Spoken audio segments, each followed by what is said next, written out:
Je vais ici sur ce tutoriel te montrer un échantillon dont la manière je réalise mes tableaux pour gérer mon budget dépenses au quotidien.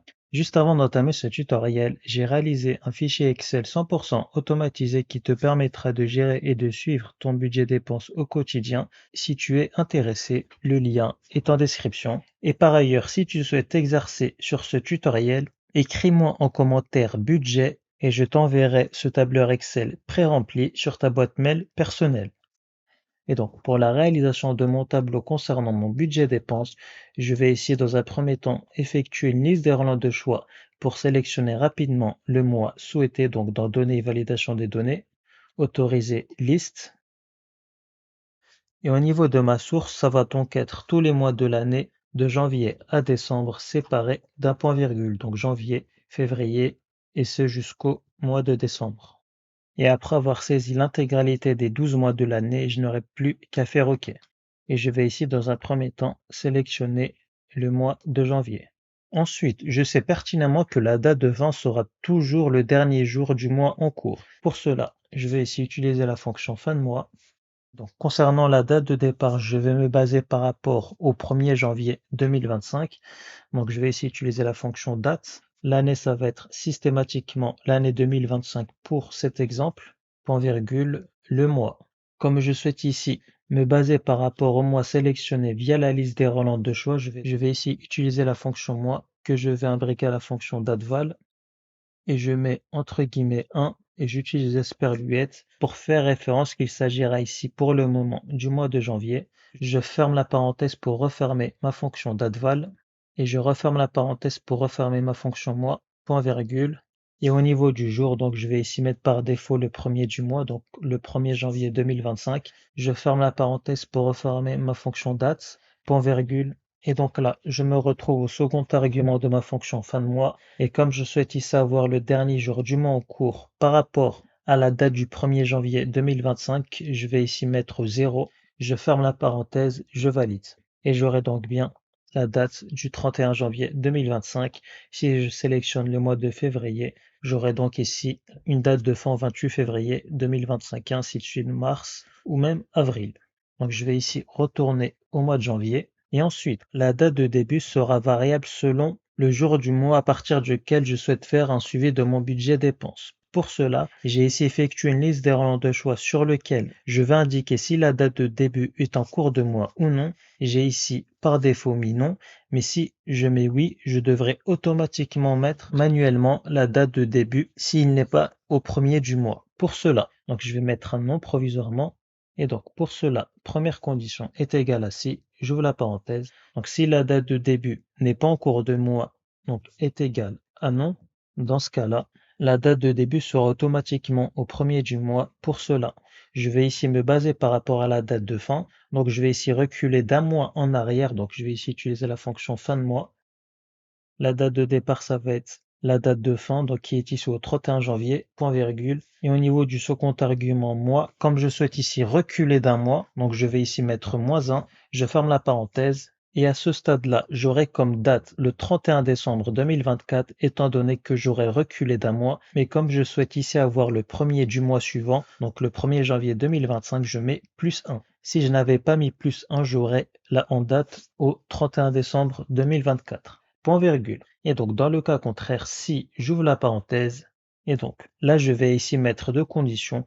Donc, dans le cas où j'ai mis oui, signifiant du fait que la date de début est en cours de mois, mais que je n'aurai pas encore au parallèle saisi la date de début en cours de mois, pour cela, il y a deux conditions à remplir. Je vais donc utiliser la fonction et. Pour cela, il faut que cette cellule soit égale à oui. Je ferme les guillemets, point virgule, et que cette cellule soit égale à un résultat vide. Dans ce cas de figure, je n'aurai pas encore saisi la date de début en cours de mois, donc je vais ici refermer la fonction et, point virgule, et dans ce cas-là, je vais ici mettre comme info saisir date de début.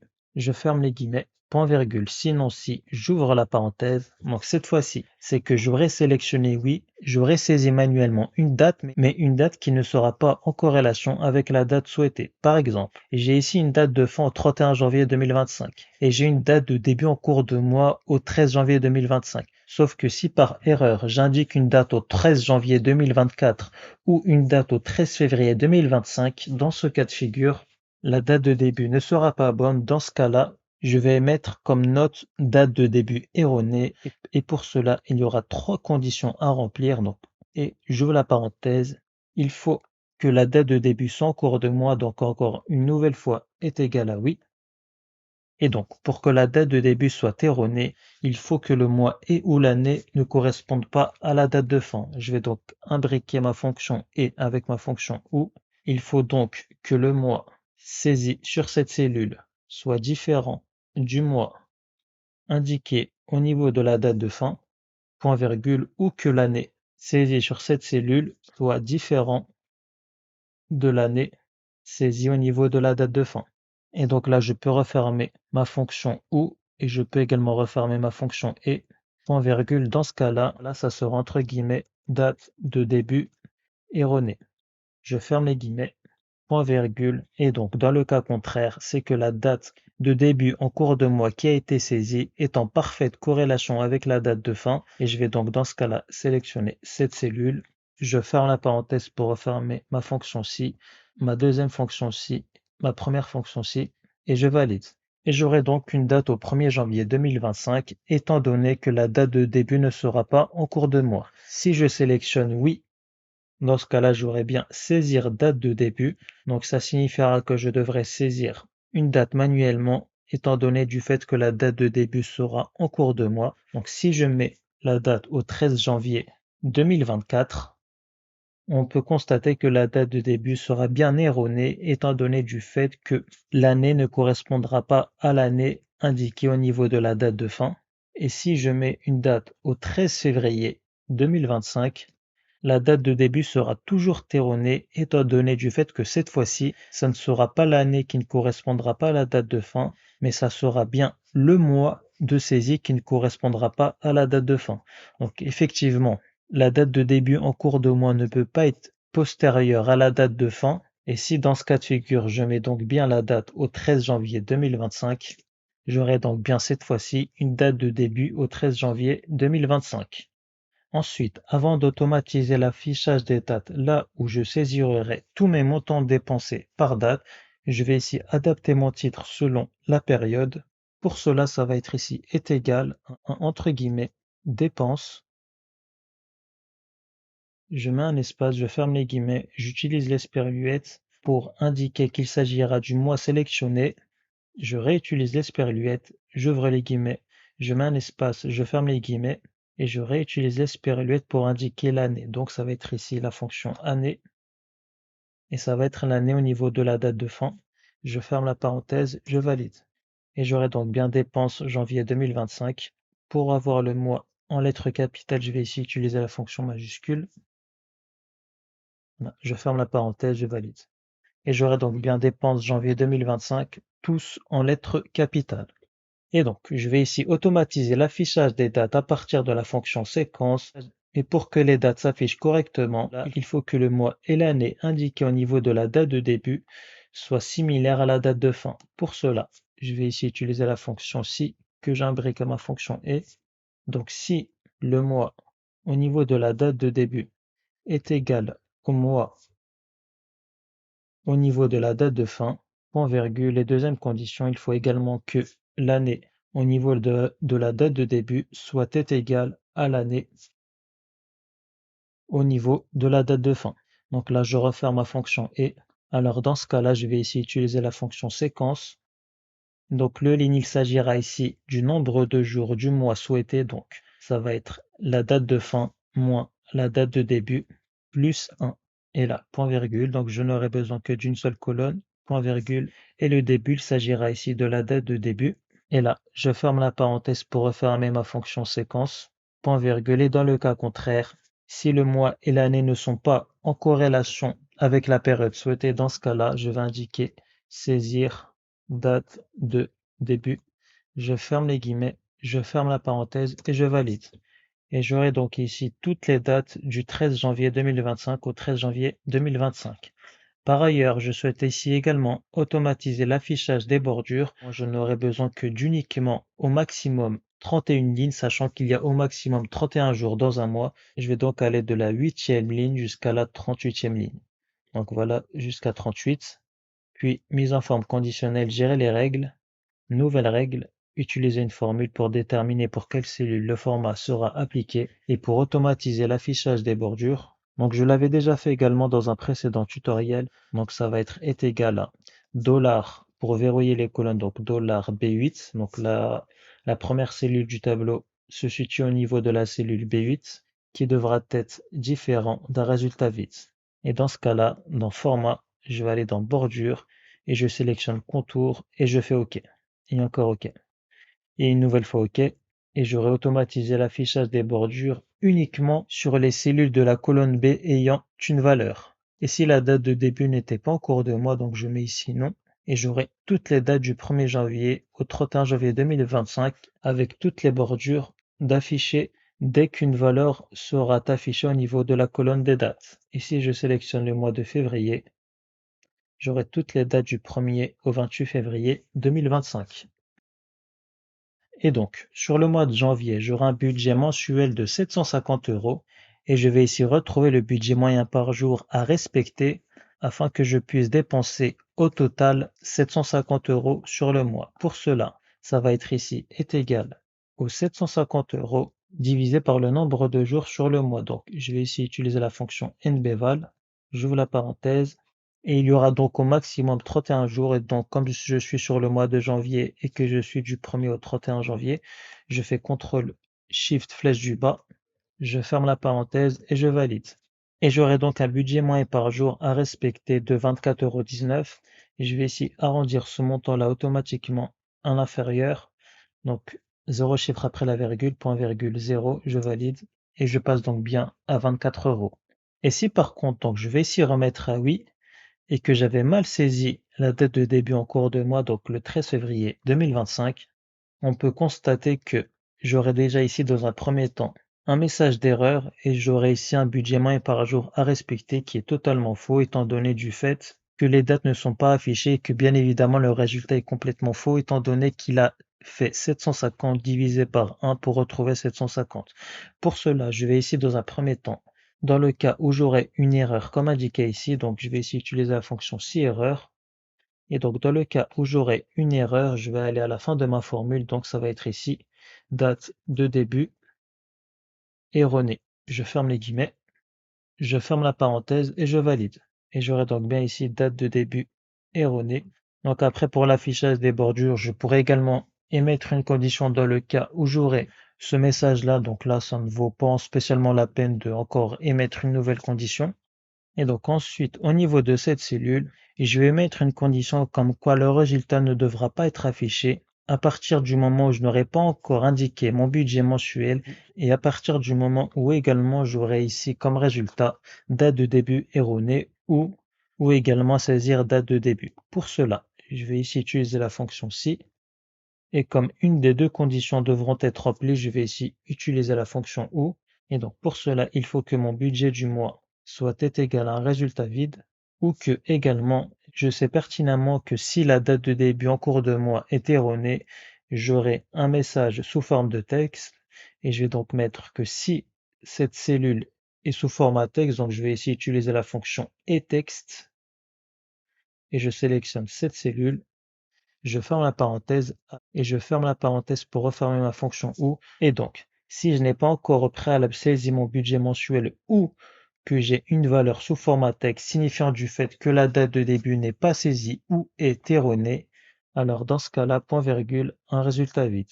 Et dans le cas contraire, donc, s'il n'y a pas d'anomalie, alors je vais ici utiliser la formule indiquée ici et je ferme la parenthèse pour refermer ma fonction si à la fin de ma formule et je valide. Et j'aurai donc bien un résultat vide. Et si je mets en date du 13 janvier 2025, j'aurai donc bien mon budget moyen par jour à respecter. Et si la date de début était finalement au 1er janvier, donc je mets non, je retourne à mes 24 € que je devrais dépenser en moyenne par jour pour respecter mon budget mensuel de 750 €. Donc pourquoi je suis passé de 24 à 39? Tout simplement dû au fait que mon budget mensuel était le même, sauf que dans ce cas de figure, mon nombre de jours de dépenses ne correspondra pas à 31 jours, mais bien à 19 jours. Donc 31 moins 13, 18 plus 1, 19. C'est pour cela que j'ai un écart entre les 39 et les 24 €. je vais ici quand même tout de même repasser en date du 1er janvier. Et pour retrouver la somme restante à dépenser, je vais ici pour cela ici utiliser la fonction si. Il faut que mon budget moyen par jour à respecter soit renseigné pour cela. Et comme cette valeur est renseignée sous format de nombre, donc je vais ici utiliser la fonction enum. Donc si enum cette valeur, je ferme la parenthèse, alors la somme restante à dépenser sera mon budget du mois moins ce que j'aurais tout dépensé, donc moins la somme de toutes mes dépenses, et je vais ici sélectionner toute ma plage au niveau des montants dépensés. Donc jusqu'au 31 janvier 2025, je sais pertinemment qu'il n'y aura pas au-delà de 31 jours. Donc comme je suis sur le mois de janvier, j'aurai donc bien sélectionné une plage sur 31 jours. Je ferme la parenthèse, point virgule, et donc dans le cas où je n'aurai pas mon budget moyen par jour à respecter, je vais ici mettre un résultat vide. Je ferme la parenthèse, je valide. Et il me restera donc 750 € à dépenser, étant donné du fait que je n'aurai encore saisi aucune dépense. Et si je dépense 75 € le 1er janvier, je ne pourrai plus que dépenser 675 €. Et si je dépense le 2 janvier 85 €, il ne me restera plus qu'à dépenser 590 €. Et comme tu as pu le constater, donc là ça va être ici un petit bonus, comme tu as pu le constater, étant donné que j'aurais dépensé bien plus que mon budget moyen par jour à respecter, tu te doutes que mon budget moyen par jour à respecter sur les jours du 3 janvier 2025 au 31 janvier 2025 ne sera plus à 24 €. Pour cela, je vais ici mettre mon budget moyen par jour actualisé. Donc je vais ici mettre rapidement actualisé, c'est un petit bonus. Je vais mettre des bordures. Et donc pour retrouver mon budget moyen par jour actualisé, il y aura dans un premier temps deux conditions à remplir. Donc est égal à si j'ouvre la parenthèse que j'imbrique à ma fonction. Et donc première condition, il faut que j'ai au préalable la somme restante à dépenser. Donc si enum cette valeur, point virgule, et je vais indiquer dans un premier temps la formule où la date de début ne soit pas en cours de mois, et donc que cette cellule égale à non. Et donc là, je ferme la parenthèse pour refermer ma fonction, et dans ce cas-là, la formule sera la somme restante à dépenser divisée par le nombre de jours restants de dépenses. Je vais pour cela ici utiliser la fonction nb.vide pour retrouver le nombre de jours restants de dépenses, et je sélectionne ici toute cette plage, donc du 1er au 31 janvier 2025, et donc Excel ici ne prendra en compte qu'uniquement les jours dont je n'aurai pas encore saisi les montants dépensés. Je ferme la parenthèse, point virgule, et donc dans le cas contraire, c'est que la date de début sera en cours de mois. Pour cela, la formule sera la somme restante à dépenser que je vais diviser par un nombre de jours bien précis, donc ça va être ici la date de fin moins la date de début. Donc si j'ai par exemple en date du 13 janvier 2025, ça va être le 31 moins 13 qui font 18 plus un jour pour que ça fasse 19, que je vais soustraire au nombre de jours dont j'ai saisi une dépense. Pour cela, je vais utiliser la fonction nbval, j'ouvre la parenthèse et je sélectionne ici toute la plage, donc jusqu'au 31 janvier. Je ferme la parenthèse. Juste avant de valider, je vais ici mettre des parenthèses au dénominateur, donc de D3 jusqu'à la fin de ma fonction nbval. Et je ferme la parenthèse pour refermer ma fonction ci et je valide. Que je vais mettre bien évidemment en format monétaire. Et je vais également utiliser la fonction arrondi.inf des deux côtés. Donc ici, donc au niveau de la première formule, point virgule, 0 chiffre après la virgule. Et également ici, arrondi.inf. Et donc là, je vais me mettre à la fin de mes deux dernières parenthèses, point virgule, 0 chiffre après la virgule, et je valide. Et si la date de début était finalement en cours de mois, donc je laisse tel quel. Donc si j'avais dépensé 75 € et 85 € respectivement les 13 et 14 janvier 2025, mon budget moyen par jour serait passé de 39 à 34 €. Et si je dépense, donc je vais être assez vulgaire, 125 € le 15 janvier, alors que j'ai un budget moyen par jour à respecter de 34 €, je passe à 29 € et je devrais donc dépenser 29 € par jour du 16 au 31 janvier 2025 afin de respecter mon budget de 750 €. Et si on vérifie rapidement, donc, est égal à 29 que je multiplie par le nombre de jours restants, donc rapidement du 16 au 31, j'aurai donc 31 moins 16, 15 plus 1, 16, donc je multiplie par 16. Donc il me restera bien 464 € à dépenser. Donc j'aurai uniquement un écart de 1 euro. Donc c'est tout simplement dû au fait que j'ai ici utilisé la fonction arrondi.inf pour arrondir ce montant-là automatiquement à l'inférieur. Donc en soi, rien d'alarmant. Comme dit en introduction de ce tutoriel, j'ai réalisé un fichier Excel 100% automatisé qui te permettra de gérer ton budget dépenses au quotidien de manière simple et pratique. Si tu souhaites le télécharger, le lien est en description. Et comme convenu, si tu souhaites exercer sur ce tutoriel, écris-moi en commentaire budget et je t'enverrai ce tableur Excel pré-rempli. Et si ce tutoriel t'a plu, n'hésite pas à liker ce contenu et à t'abonner.